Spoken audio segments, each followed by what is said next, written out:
सभेच्या अध्यक्षपदी ॲडव्होकेट राहुल नार्वेकर साहेबांची आज बिनविरोध निवड झाल्याबद्दल मी त्यांचं मनापासून अभिनंदन करतो। त्यांना पुढील वाटचालीच्या करता शुभेच्छा देखील देतो।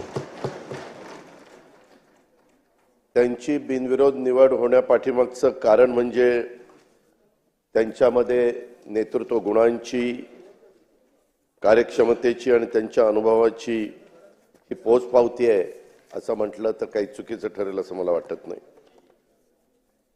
15व्या विधानसभेत निवडून आलेल्या सर्व नवनिर्वाचित सदस्यांचा देखील मी आजच्या निमित्तानं मनापासून अभिनंदन करतो। त्या सर्वांना पुढच्या वाटचालीच्या करता शुभेच्छा देखील देतो।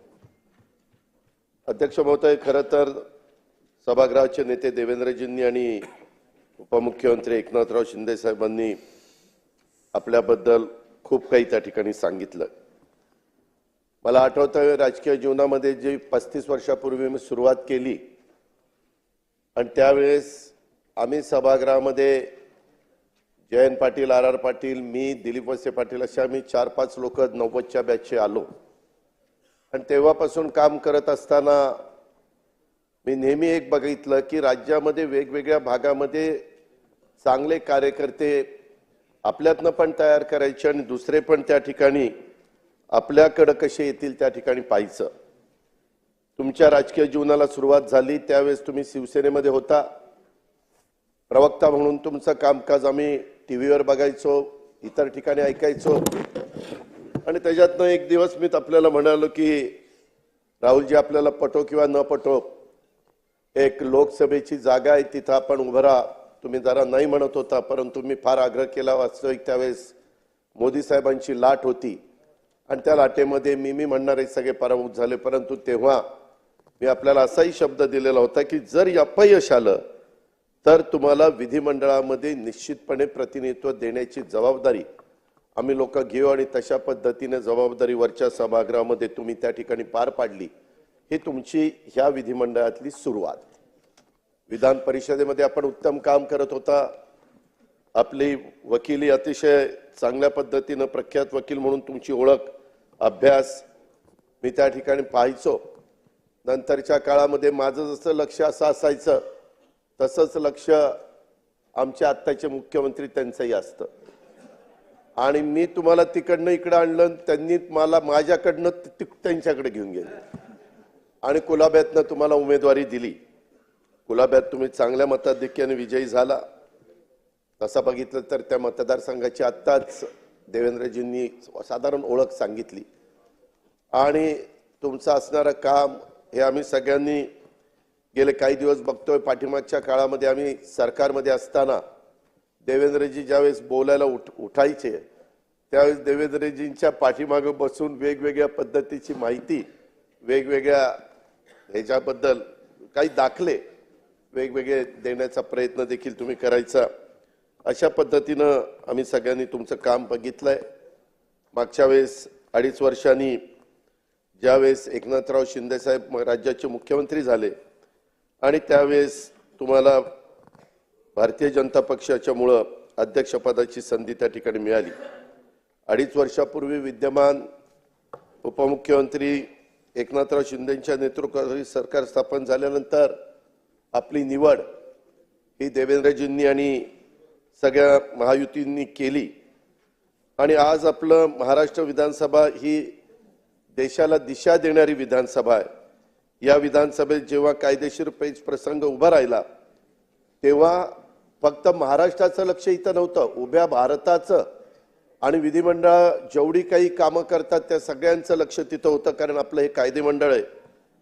तेव्हा अध्यक्ष महोदय, थोड्याशा मनाला वेदना व्हायच्या, कारण विरोधकांनी ताळतंत्र सोडून अध्यक्षांच्यावर वैयक्तिक टीका केलेली आम्ही त्यावेळेस पाहिली। पण अशा काळात देखील आपण आपला संयम न सोडता कायदेशीर प्रक्रिया पूर्ण करून ऐतिहासिक निकाल या बाबतीमध्ये दिला आणि आपण दाखवलेला संयम हा महाराष्ट्राच्या विधानसभेला परंपरेला साजेसा अशा प्रकारचा होता। आज या प्रसंगी बोलताना मला कुठलं राजकीय भाष्य करायचं नाही, परंतु मागील काळात एक नाही तर 2 राष्ट्रीय पक्षामध्ये त्या बाबतीमध्ये फूट झाली आणि हा मुद्दा संविधानिक होता, न्यायिक होता, संवेदनशील होता, परंतु आपण त्याचा फार बारकाईने अभ्यास केला, जसा उल्लेख सुरुवातीला मुख्यमंत्री महोदयांनी केला. आणि एक निष्णात वकील असल्यामुळे आपल्याला न्यायालयीन प्रक्रियेबद्दल दांडगा अनुभव होता आणि अनुभव आणि कायदेशीर विद्वत्ता यामुळे आपण अतिशय कौशल्याने हा विषय हाताळलेला सर्वांनी पाहिला. त्याच्यामुळेच आपल्याला याबद्दल जी कमिटी केली त्याचं अध्यक्षपद देण्याचा निर्णय लोकसभेचे अध्यक्ष महोदयांनी घेतला. 14व्या विधानसभेचे अध्यक्ष ज्यावेळेस आपण निवड झाली आणि झाल्यानंतर आपण केलेलं भाषणामध्ये त्यावेळेस तुम्ही म्हणाला होता की the speaker has to speak less and listen more. गेल्या 2.5 वर्षाच्या काळात आपण हे वाक्य खरं करून दाखवलं, हे आम्ही सगळ्यांनी पाहिलेलं आहे. मी त्याच्याबद्दल आपलं खरोखरीच मनापासून अभिनंदन करतो, मनापासून कौतुक करतो. अध्यक्ष महोदय, मगाशी बोलत असताना एकनाथराव शिंदे साहेबांनी पण काही भूमिका इथं मांडण्याचा प्रयत्न केला. त्यावेळेस समोरचे म्हणाले की बाबा इथं अध्यक्षांचं अभिनंदन असताना हे मुद्दे कसे येतात. परंतु अध्यक्ष महोदय, हे कायदे मंडळ आहे. शेवटी इथं ज्या ज्या गोष्टी घडतात, आज सभागृहाचे नेते काय बोलले, समोरचे लोक काय बोलले, इतर सहकारी काय बोलले, निवडणुकीच्या काळामध्ये आपण सगळ्यांनी बघितलं अध्यक्ष महोदय, अनेक जण स्टेजवर संविधान हातामध्ये घ्यायचे. संविधान हातामध्ये घेतलं म्हणजे संविधानाबद्दल आदर वाटतो का? आणि जे संविधान हातामध्ये घेत नाही त्यांचा आदर नाहीये का? असं नाहीये. प्रत्येक बाबतीमध्ये संविधान दिनाच्या संदर्भातली सुरुवात आणि इतर दाखले हे मगाशी इथं दिलेले आहेत. परंतु सर्वांना संविधानाच्या बद्दल तरतुदी त्यांनी एकतर त्याच्यामध्ये नुसतंच हातात घेतलं. मगाशी तर एकनाथराव म्हणले शिंदे साहेब की ते कोरच होतं, त्या खोलात मला जायचं नाही. परंतु संविधानाच्या तरतुदी त्यांनी एकतर वाचल्या नाहीत असं माझं मत आहे, किंवा वाचून ते त्यांचं उल्लंघन करत आहेत असं त्याच्यामध्ये म्हणावं लागेल. अध्यक्ष महोदय, संविधानाच्या अनुच्छेद 188 मधील तरतुदीनुसार प्रत्येक निवडून आलेल्या सदस्यांनी त्यांचे स्थान ग्रहण करण्यापूर्वी शपथ घेणं हे आवश्यक आहे. हे आपल्यालाही माहिती आहे. शपथेवर बहिष्कार म्हणजे या तरतुदीचा सरळ सरळ भंग आहे. मला त्या दिवशी प्रेसनी विचारलं पहिल्या दिवशी, अरे कोणी बहिष्कार घातलाय? म्हटलं आजच्या दिवस बहिष्कार आहे, उद्या जर नाही शपथ घेतली तर यांना सभागृहात बसता येणार नाही. उद्या गप गुमानी शपथा घेतील, काय काळजी करू नका. जरा कळ काढा. कळ काढली की शपथा त्या ठिकाणी झाल्याच. अध्यक्ष महोदय, संविधानाच्या अनुच्छेद आर्टिकल 324 नुसार निवडणूक घेण्याचा अधिकार हा निवडणूक आयोगाला दिलेला आहे, कायद्याने दिलेला आहे, नियमाने दिलेला आहे, देशाने दिलेला आहे. हा सामान्य जनतेला अधिकार नाही आहे. अध्यक्ष महोदय, अनुच्छेद 329 मधील तरतुदीनुसार एखाद्या सदस्याच्या निवडीला जर आव्हान द्यायचं असेल तर ते इलेक्शन पिटिशन न दाखल करून द्यावं लागतं. इलेक्शन पिटिशन दाखल करून ते द्यावं लागतं. या संविधानातील मार्गाचा वापर करणं आवश्यक आहे. उगीच काहीतरी स्टंटबाजी करायची, मार्कडवाडी करता आम्हालाही आपलेपणा आहे, प्रेम आहे, जिव्हाळा आहे, पण कारण नसताना एक असा भाऊ करायचा. एक तर कधीतरी लक्षामध्ये घ्या की आपला करेक्ट कार्यक्रम झालेला आहे, त्याच्यामध्ये आपल्याला जनतेने नाकारलेलं आहे. त्यामध्ये जर आकडे काढायचं म्हटलं तर इतक्या मोठ्या प्रमाणावर म्हणजे 48% महायुतीला मतं आहेत आणि 33% समोरच्यांना मतं आहेत. आता एवढा फरक असल्यानंतर दारुण पराभव होणार तरी देखील काही ना काही आकडे, मी आज त्याच्याबद्दल जास्त बोलणार नाही. नागपूरच्या अधिवेशनामध्ये मी सांगित, काही काहींनी सांगितलेलं आहे हे इतके मतं मिळाली आणि मग इतके निवडून आले आणि त्यांचे इतके मिळाले. ते सगळं मी दाखवीन, सभागृहालाही दाखवीन, सभागृहाच्या माध्यमातून महाराष्ट्रालाही दाखवीन. आमची बाजू खरी आहे, त्याच्यामध्ये कुठेही खोट नाहीये. जनतेने आमच्यावर विश्वास दिलेला आहे आणि या विश्वासाला आम्ही पण, अध्यक्ष महोदय, ज्यावेळेस 5 महिन्यापूर्वी लोकसभेच्या निवडणुका झाल्या त्यावेळेस महायुतीला 42 पॉइंट काही टक्के मतं होती आणि आघाडीला 43% मतं होती. 0.6% फरक होता, पॉइंट म्हणजे अर्धा टक्क्याच्या आतच. तरी देखील आमच्या जागा किती आल्या? आमच्या जागा 17 आल्या आणि यांच्या जागा 31 आल्या. आम्ही रडत नाही बसलो. ठीक आहे, जनतेचा कौल आहे. तेव्हा ईव्हीएम कसं चांगलं वाटत होतं, तेव्हा गारगार वाटायचं, ईव्हीएम चांगलं वाटायचं.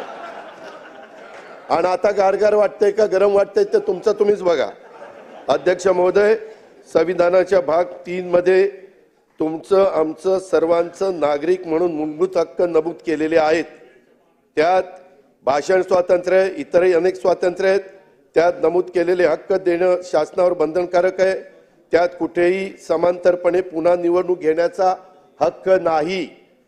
संविधानातील त्या यंत्रणाचे अधिकार, मग ते न्यायालय असो, निवडणूक आयोग असो, त्यांनीच ते वापरले पाहिजेत. नाही तर अराजक माझे.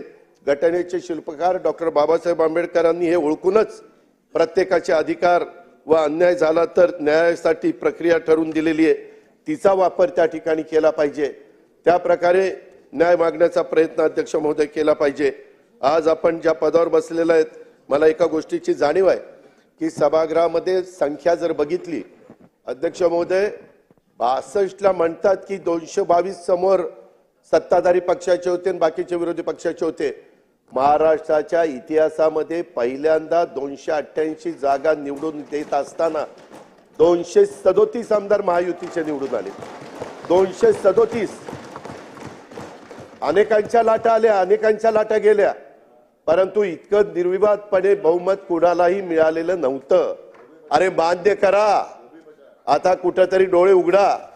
लोकही म्हणतील की काय चाललंय यांचं, किती दिवस रडीचा डाव खेळणार आहे. खुल्या मनाने आम्ही जसं लोकसभेला खुल्या मनाने मान्य केलं आणि नंतर पुन्हा तिघांनी ठरवलं की आता पुन्हा लोकांच्या समोर जायचंय. आमदार तर निवडून आले पाहिजेत, सरकारशिवाय निर्णय घेता येत नाही. आणि त्याच्यातनं आम्ही लाडकी बहीण आली. लाडक्या बहिणीनं आम्हाला सगळ्यांना इथं बसवलं, हे लक्षात ठेवा. जे आहे ते आहे, मान्य करायला शिकलं पाहिजे. अध्यक्ष महोदय, एक गोष्ट खरी आहे, परंतु आता इथून पुढे सभागृहाचं कामकाज चालत असताना इतकं मोठ्या प्रमाणावर गुलाबी जॅकेट आज इकडे दिलंय, काय अडचण आहे? अडचण आहे? मुख्यमंत्र्याला दिलंय. आता तुम्हाला गुलाबी, तुम्हाला कलरच कळत नाही, आता कलर पण विसरायला लागले. काय करायचं काय? 208 कलर विसरायला लागले. हा मला यांनी सांगितलं 208.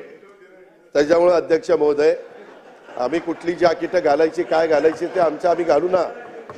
तुम्हाला जॅकेट घालायची का नाही घालायची ते तुमचं तुम्ही ठरवा. त्यामध्ये अध्यक्ष महोदय, इथून पुढं मुख्यमंत्र्यांनी सांगितलेलं ते खरं आहे. अध्यक्ष महोदय, खूप जण आम्ही तुमचं चेंबर बघायचो, आम्हाला ते चांगलं वाटलं, तुम्ही लगेच मुख्यमंत्र्यांचं केलं. नंतर आमच्या दोघांची केली, म्हणजे उपमुख्यमंत्र्यांची. पण बाकीचे म्हणतात काय आम्ही काय घोडी मारलीत का? काम चालू आहे. इतरांचे पहिला ग्राउंड फ्लोअर झालंय, आपल्याप्रमाणे माझंही काम चालू असतं. ओके ओके, मग हरकत नाही. ते काम चालू आहे तर आम्ही कुठेही निधीची कमतरता पडून देणार नाही. अध्यक्ष महोदय, काही काही गोष्टी सभागृहातल्या लोकांच्या करता, सन्माननीय सदस्यांच्या करता ह्या झाल्या पाहिजेत. कधी कधी आपण लक्षात घेत नाही, परंतु मनोरा आमदार निवास हे वेळेमध्ये पूर्ण करण्याच्या करता ह्या बाकीच्या सगळ्या आमदारांच्या करता फार गरजेचं आहे.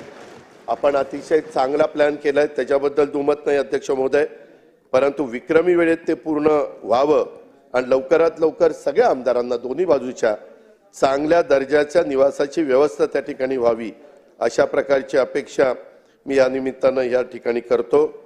एकंदरीतच आपली आज विधानसभेच्या अध्यक्षपदी बिनविरोध निवड झाल्यामुळं त्यांच्या व्यक्तिमत्वावरील सर्वपक्षीय विश्वासाचं हे दर्शन आहे. मी त्याच्याबद्दल विरोधी पक्षाच्या पण सन्माननीय सदस्यांचा, त्यांच्या गटनेत्यांचा पण आभार मानतो की ही निवडणूक बिनविरोध करण्याच्या करता त्यांनी पण मनाचा मोठेपणा दाखवला. निर्विवादपणे आपण निवडून येणार होता ही तर काळ्या दगडावरची रेघ आहे, पण तरी देखील त्याच्यात एक मनाचा मोठेपणा ह्या समोरच्यांनी दाखवला, त्याबद्दल मी त्यांनाही धन्यवाद देईल. अध्यक्ष महोदय, आपल्या नेतृत्वाखाली आपल्या विधानसभेचं काम अधिक परिणामकारक आणि लोकहितकारी होईल याबद्दल आमच्या कुणाच्याही मनामध्ये तिळमात्र शंका नाही. मी पुन्हा एकदा आपलं अभिनंदन करतो. तुम्हाला पुढच्या वाटचालीच्या करता मनापासून शुभेच्छा देतो. धन्यवाद आणि थांबतो. जयंत पाटील साहेब. अध्यक्ष महोदय, आपल्या अभिनंदनाचा ठराव या ठिकाणी माननीय मुख्यमंत्री महोदयांनी मांडलाय. त्याला मी पाठिंबा देण्यासाठी उभा आहे. आपण मागची 2.5 वर्ष अतिशय उत्तमपणाने महाराष्ट्राच्या विधानसभेत अध्यक्षपदावरून काम केलं आणि या 2.5 वर्षामध्ये सर्व बाजूनी जे बोललं जातं ते ऐकावं अशी भावना मी